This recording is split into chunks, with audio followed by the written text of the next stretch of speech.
میں بچے پیدا ہو رہے ہیں اور ہر سال 2 سال میں بچے ہوں گے، تو سمجھ لیجیے کہ کتنی افراد ادھر بھی ہوئے ہوں گے۔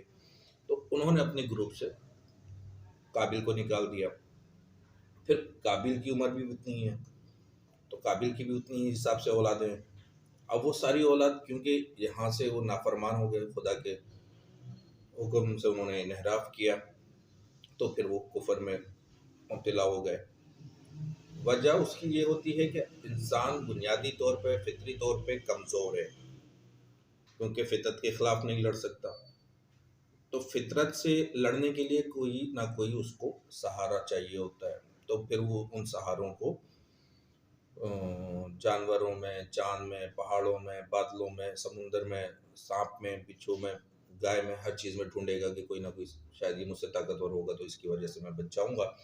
تو وہ ادھر شرک اور کفر میں چلے گئے۔ اب طوفان نوح کا جب وقت قریب آتا گیا، تو اب آپ وہ جملہ یاد کیجئے جو تخلیق کے وقت اللہ تعالیٰ کے اور فرشتوں کے درمیان ہوئی تھی۔ کیا تھی وہ گفتگو کہ جی آپ زمین پہ ایسی مخلوق کو لانا چاہتے ہیں جو فساد کرے گی، فتنہ کرے گی، زمین پہ فساد قائم کرے گی۔ فرشتے کی باتیں طوفان نوح سے پہلے کا جو ٹائم تھا، یا طوفان نوح کا جو ٹائم تھا، اس ٹائم پہ وہ سچے فرشتے سچے ثابت ہو رہے تھے۔ اور پھر خدا تعالیٰ نے ان فرشتوں کو کیا جواب دیا تھا کہ جو میں جانتا ہوں تم نہیں جانتے۔ تو پھر انسان جو ہے اس کو جتنے بھی یہ منکر تھے خدا کے، ان سب کو پانی میں ڈبو دیا گیا، اور جو کشتی کے بعد کے جو افراد ہیں ان میں مسلسل کر کے عمر کم ہونا شروع ہوئی، اور حضرت ابراہیم علیہ السلام جو ہے حضرت نوح کے بعد کے جو قریب ترین انبیاء میں ہیں، جو ویل نون ہے مذہبی اس میں اور دوسری بھی کتابوں کے اندر، تو ان کی عمر جو ہے وہ 175 سال، اور پھر 175 سے حضرت اسماعیل علیہ السلام کی عمر جو ہے وہ 125 سال، اور پھر وہ ہم گریجولی دیکھ رہے ہیں کہ آہستہ آہستہ عمر کم ہوتی چلی گئی، کہ اب جیسے جیسے عمر کم ہوتی ہے تو اب بندے کو اپنی موت کا اندازہ ہو رہا ہے کہ ہاں جی مجھے مرنا ہے۔ تو اس کے بعد وہ کفر اور شرک جو اس میں تھا، قوم نوح کے اندر تھا، یا حضرت آدم علیہ السلام کی پہلی اولادوں کے اندر تھا، وہ آہستہ آہستہ کر کے ختم ہونا شروع ہوا۔ ختم نہیں ہوا، کم ضرور ہو گیا، کہ جی اب بندے کو یہ معلوم ہے کہ جی مجھے مرنا ہے، اور جب مرنا کے سوال ذہن میں آئے گا کہ جی مرنا ہے، تو پھر اس کے بعد میرا کیا ہوگا۔ جو ایتھسٹ ہیں، جو خدا کے انکار کرتے ہیں، وہ تو یہ کہتے ہیں کہ جی کچھ نہیں ہونا، مٹی ہو جائیں گے یا راکھ میں بہہ جائیں گے، اور جو اہل ایمان ہیں، اہل کتاب ہیں، وہ یہ کہتے ہیں، تو یہ ماننا ہے کہ ہاں جی ہم نے مرنے کے بعد ہمیں زندہ اٹھایا جائے گا۔ تو پھر وہاں پہ ایمان کی ساری باتیں آتی ہیں۔ تو ایمان کیا ہے؟ ایمان جو ہے یہ یقین سے تھوڑا سا اوپر کا درجہ ہے۔ اندھا یقین وہ ایمان کا حصہ ہے، وہی ایمان ہے۔ ہم اگر اس کو سادہ لفظوں میں سوچیں کہ جی اندھا یقین وہ ایمان ہے۔ وہ کیوں کہہ رہا ہوں میں ایسا کہ اندھا یقین، دیکھو ہندو جو ہیں انہوں نے اپنے تمام دیوتا بنائے ہوئے، ان کو یہ اندھا یقین ہے کہ جی میں گائے کا پیشاب پیوں گا تو میں صحیح ہو جاؤں گا، تو یہ ان کا ایمان ہو گیا۔ ایسے ہی ان کو یہ ہے کہ جی یہ سانپ دیوتا ہے، اس کو میں دودھ پلاؤں گا تو میرے معاملات حل ہو جائیں گے، یہ اندھا یقین ہے اس کا، تو یہ اس کا ایمان ہو گیا۔ ہمیں یہ اندھا یقین ہے کہ ہاں جی ہم نے مرنے کے بعد ہمیں اٹھایا جائے گا، کتاب جو ہے قرآن جو ہے یہ اللہ کی کتاب ہے، یہ ہمارا ایمان ہے۔ تو یہ ہمارا ایک اندھا یقین ہے، جس میں 10 بندے 10 لاجک بھی آپ کو پیش کریں گے تو آپ نے اس کو تسلیم نہیں کرنا ہے، نہیں جی یہ میرے ایمان کا حصہ ہے۔ تو ایمان میں صرف یہی نہیں کہ جی ہم نے کتاب پہ ایمان لیا ہے، رسول پہ ایمان لیا ہے، فرشتوں پہ، قیامت کے دن پہ، موت کے بعد اٹھائے جانے پہ، اچھے اور برے جو بھی تقدیر ہے وہ اللہ کی طرف سے، یہ ساری چیزیں ایمان کا حصہ ہیں۔ تو ہر چیز کے ایمان کے اندر پھر آپ کو اس کی چیزوں کو دیکھنا ہوگا، اندھا یقین کرنا ہوگا۔ قرآن کے اوپر ایمان کا مطلب یہ نہیں کہ صرف اللہ کی کتاب ہے، قرآن کے اندر جو احکام ہے، الراشی والمرتشی فی النار جہنم، رشوت لینے والا رشوت دینے والا دونوں جہنمی ہیں، یہ اس پہ ایمان لانا ہوگا۔ اس کے بعد جس نے ایک انسان کو قتل کیا اس نے تمام انسانیت کو قتل کیا، یہ سارے ایمان ہیں۔ مطلب اب آپ موبائل چھیننے کے لیے کسی کو جان سے مار رہے ہو تو اب آپ کا یہ ایمان ہونا چاہیے جی میں ایک ہی آدمی کو ماروں گا تو میں تمام انسانیت کو قتل کر دوں گا، یا میں دو بندوں میں تفرقہ ڈال رہا ہوں. تو یہ ساری چیزیں جو ہیں یہ ایمان کا حصہ ہوتا ہے. اگر آپ قرآن پہ ایمان لا رہے ہو تو صرف قرآن پہ ایمان نہیں لانا ہے، اس کے جو احکام ہیں اس کے اوپر آپ نے ایمان لانا ہے. اور وہ ایمان آپ لے کے آئیں گے تو آپ کی سوسائٹی بہتر ہونا شروع ہو جائے گی، معاملات آپ کے اسنیچنگ کے معاملات ختم ہو جائیں گے، کڈنیپنگ کے معاملات ختم ہو جائیں گے، ریپ کے معاملات ختم ہو جائیں گے. کیونکہ یہ سارے ایمان کا حصہ ہے. اگر آپ کا ان سب پہ ایمان ہے تو آپ کو فالو کرنا ہوگا. اگر آپ کا ایمان نہیں ہے تو آپ فالو نہیں کریں. بہت سے لوگ ہیں سود کا کاروبار کرتے ہیں، 5 ٹائم مسجد میں جا رہے ہوتے ہیں، اس کا مطلب وہ ایمان جو ہے اس کو اتنا اس طریقے سے نہیں سمجھ پا رہے.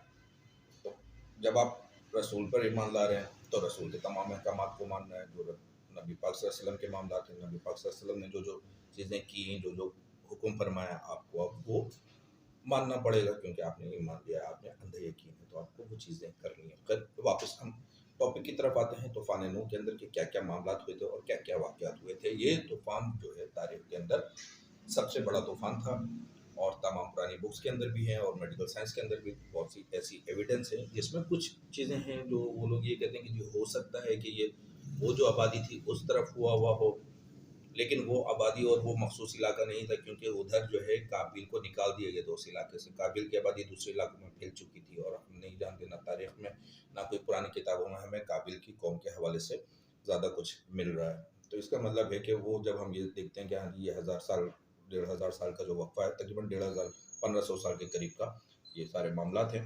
تو یہ 1500 سال کے اندر اگر 25 سال سے یا 20 سال سے اولاد ہونا شروع ہوتی ہے ایک بندے کی، اور وہ 700 اور 800 سال میں لگاتے لیجیے اندازہ کہ کس طرح سے وہ ملٹیپلائی ہو رہا ہے، تو وہ آبادی آگے آگے بڑھتی چلی جائے گی. اور ان کو یہ معلوم ہے کہ ہم نے اس علاقے میں نہیں جانا ہے، حضرت آدم علیہ السلام کے علاقے کی طرف نہیں جانا، تو وہ دوسری طرف پھیلتے چلے جائیں گے. تو اس کا مطلب یہ ہوا کہ جب ان سب کو بھی تباہ کرنا ہے جو نکلے ہوئے ہیں، جو یہاں پہ ہیں، جو موجود ہیں، جو اس علاقے کو چھوڑ کے گئے ہیں، ان سب کو تباہ کرنا ہے. تو اس لیے جو میری اپنا ذہن کام کرتا ہے، جو غور و فکر کرتے ہیں، تو اس میں ہمیں یہ باتیں سامنے نظر آتی ہیں کہ یہ پورے علاقے کے اندر ہی جیسا فرمایا جاتا ہے کہ پورا علاقہ ڈوب کیا تھا، اور جو ہے صرف یہ مخصوص افراد جو ہیں حضرت نوح علیہ السلام کے ساتھ وہ بچے. اب حضرت نوح علیہ السلام کے ساتھ ان کے بیٹے کا ایک واقعہ ہے، کنعان کا، نافرمان کا، کہ جب حضرت نوح علیہ السلام کو اللہ نے یہ فرمایا کہ جی تم تیاری کرو، کشتی بناؤ، اور جب سیلاب آئے گا تو اس کی نشانی کے طور پہ تمہارے گھر کے تندور سے پانی نکلے گا. اب وہ ساری چیزیں ویسے ویسے ہونا شروع ہوئیں. وہاں پہ کشتی تیار ہو رہی ہے، ادھر جو ہے لوگ ان پہ ہنس رہے ہیں حضرت نوح علیہ السلام کے اوپر کہ جی یہ نہ بارشوں کا موسم ہے اور اتنی بڑی کشتی تیار ہو رہی ہے. جو لوجک کہتی ہے کہ جی لوگ کیوں ہنس رہے تھے؟ لوگ اس لیے ہنس رہے تھے کہ جی اتنی بڑی کشتی بنائی جا رہی ہے 3 منزل، اور وہ مٹی کے اوپر ہے، تو یہ وہاں سے پانی تک کیسے لے کے جاؤ گے؟ یہ ہنسنے کی بات تھی کہ جی آپ صحرا کے اندر بیٹھے ہوئے ہیں، سمندر یا دریا آپ سے کافی فاصلے پہ ہے، آپ وہاں پہ یہ 3 منزلہ کشتی کو کیسے لے کے جائیں گے؟ جو دیکھے گا وہ ہنسے گا. اور جو اہل ایمان ہے وہ یقین رکھتے ہیں کہ ہاں جی جیسا اللہ نے کہا ہے ویسا ہی ہوگا. اب جب گھر میں تندور سے پانی جو اللہ تعالیٰ نے نشانی بتائی تھی وہ آنا شروع ہوتا ہے، تو یہ صبح سویرے کا وقت ہے جب سب لوگ اپنے اپنے گھروں میں سو رہے ہیں. اب حضرت نوح علیہ السلام اپنے تمام ماننے والوں کو لے کے اس کشتی میں سوار ہوتے ہیں. پیچھے رہ جاتا ہے کنعان، حضرت نوح علیہ السلام کا بیٹا، اور کنعان کے ساتھ اس کی ماں. یہ 2 افراد جو ہیں یہ کشتی پہ نہیں چڑھتے ہیں. لوجک وہ یہ دیتے ہیں کہ جی جب پانی آئے گا تو میں پہاڑ پہ چڑھ جاؤں گا. یہاں پہ حضرت ان باپ ہے وہ تو بلا رہے ہیں، وہ اللہ تعالیٰ سے بھی سوال کرتے ہیں کہ جی یا اللہ تو نے تو کہا تھا کہ تیرے گھر والوں کو میں بچا لوں گا، تو یہ تو کنعان تو میرا بیٹا ہے. پھر وہاں پہ اللہ تعالیٰ ان کو تنبیہ کرتا ہے کہ تم میں سے نہیں ہے. تو بہرحال وہ پانی زمین سے بھی بڑھنا شروع ہوتا ہے، آسمان سے بھی آنا شروع ہوتا ہے، اور آہستہ آہستہ کشتی اوپر ہونا شروع ہوتی ہے. یہاں کشتی اوپر ہو رہی ہے، وہاں پہ کنعان جو ہے وہ پہاڑی کے اوپر چڑھتا جا رہا ہے. پھر ایک وقت ایسا آتا ہے کہ وہ پہاڑی کے ٹاپ پہ ہے، یہ سب کشتی میں ہیں، اور جو ہے وہ پانی میں ڈوب جاتا ہے. اب ڈوبتے ہوئے بھی لازمی سی بات ہے کہ وہ باپ کو پکار رہا ہوگا، لیکن جب اللہ کا عذاب نازل ہو جائے تو اس کو کوئی نہیں روک سکتا. طوفان نوح جب بھی کراچی کے اندر ابھی یہ پچھلے 1.5 مہینے سے جو بارشوں کا سلسلہ چل رہا ہے، اس میں مسلسل میں یہی فکر کر رہا ہوتا ہوں کہ کیا کیفیت ہوتی ہوگی. ہم اتنی سی بارش کے اندر معاملات میں پریشان ہوتے ہیں، باہر نہیں نکلتے ہیں، اور وہ پورا کا پورا علاقہ غرق کر دیا. تو اللہ ہم لوگوں کو سب کو ہدایت دے، ایمان دے، اور آگے کے معاملات میں آسانی فرمائے. یہ تو وہ کہانی ہے، جو کہانی جس کو تو آپ کہہ لیجئے کہ اسلامک کہانیوں کے اندر ہم ان کو پڑھتے ہیں. اور یہ ساری چیزیں ہم پہلے پڑھتے تھے، ہمارے بچپنے میں مدرسے میں جاتے تھے، وہاں پہ تھا، کتابیں تھیں، یہ ساری چیزیں ہوتی تھیں، بزرگ تھے وہ لوگ سنا رہے ہوتے تھے. اب یہ سلسلہ ختم ہو رہا ہے، بچوں کو نہیں پتہ تفصیلات کا. تو لازمی سی بات ہے کہ ایک کوشش ہونی چاہیے، اور مفتی تقی عثمانی صاحب نے اسی حوالے سے بولا ہے کہ لوگوں کو اسلامک تعلیمات جو ہیں وہ دیں، اپنے بچوں کو خاص کے اسلامی تعلیمات دیں. تو اسلامی تعلیمات کے اندر دیکھیں، اللہ تعالیٰ نے قرآن مجید کے اندر جو بھی واقعات بیان کیے ہیں وہ صرف واقعہ نہیں ہے، اس سے سیکھنا ہے، عمل کرنا ہے، اس لیے اس واقعے کو بیان کیا گیا ہے. جیسے طوفان نوح کے اندر اگر آپ غور و فکر کریں گے تو غور و فکر کے اندر آپ کے ذہن میں بھی بہت ساری باتیں آئیں گی کہ اس وقت کے ان حالات میں کیا تھا، کیوں لوگ مشرک ہونا شروع ہوئے، اور کیسے اللہ نے لوگوں کو سزائیں دیں، عذاب دیا. وہ چیزیں آج بھی ہیں، وہی معاملات ہم آج بھی دیکھ رہے ہیں. اور انہی سب کے ساتھ ساتھ جو ہیں ہمیں آج کیا نظر آتا ہے، آج ہمیں جیوگرافک چینجز نظر آ رہی ہیں. زلزلے ہیں، بارشیں ہیں، طوفان ہے. اس کے بعد یہ ایک چیز ہو گئی. دوسری چیز ہم ساتھ ساتھ دیکھتے ہیں قحط کا. قحط ہم جب پرانے واقعات پڑھتے ہیں، حضرت موسیٰ علیہ السلام کے زمانے میں فرعون کے قوم کے اوپر 5 عذاب جو نازل ہوئے تھے، ان میں قحط بھی تھا. ایسے ہی جو ہے آپ کو دوسری وبائی امراض کا جب قوموں کو تباہ کیا جاتا تھا تو اللہ کوئی عذاب نازل کرتا تھا، اور وہ عذاب جو ہے بیسکلی کوئی نہ کوئی ایسا ٹول ہوتا تھا خدا کی طرف سے، کہ چاہے وہ بیماری کی صورت میں ہوگا، چاہے وہ قحط کی صورت میں ہوگا، چاہے وہ آپ کہہ لیں اس کو بھوک اور افلاس کی صورت میں ہوگا. تو بہرحال کوئی نہ کوئی ایسا ذریعہ بنے گا. جیسے ابھی ہم کرونا کو ہم نے دیکھا، ابھی ساتھ ساتھ وہ چل رہا ہے. اچھا، انسان فوراً بھول بھی جاتا ہے نا. مزے کی بات تو یہ ہے کہ جی ابھی آج سے آپ 2 سال پہلے چلے جائیں، 2019 کے آخر میں، 2020 کے شروع میں خوف کی، پینک کی کیفیت ہے، لوگ گھروں کے اندر گھسے. اور یہ وہی کیفیت تھی جو موسیٰ کے قوم کی تھی.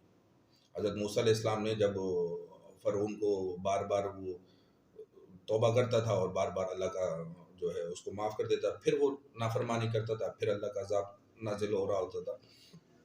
تو ہم اسی کیفیت کے اندر ہیں. آج کا دور جو ہے فرعون کے دور ہے. جو آج کی عوام ہے وہ فرعون کی عوام ہے.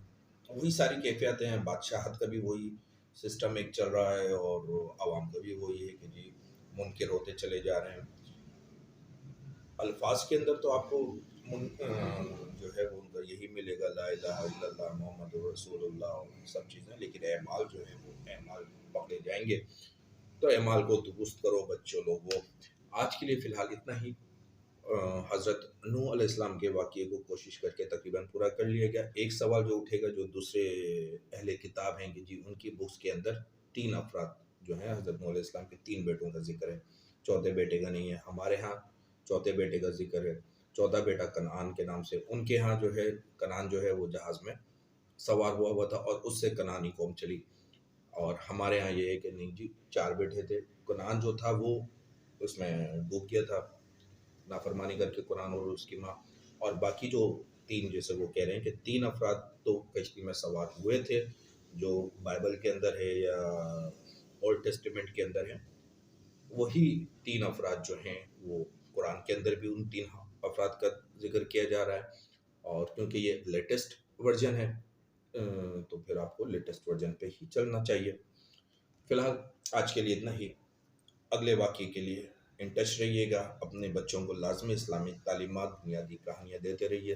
تاکہ ان کو بھی ایک مائنڈ میک اپ ہونا شروع ہو جائے۔ آپ کی دعاؤں کا طالب ڈاکٹر فیصل امام۔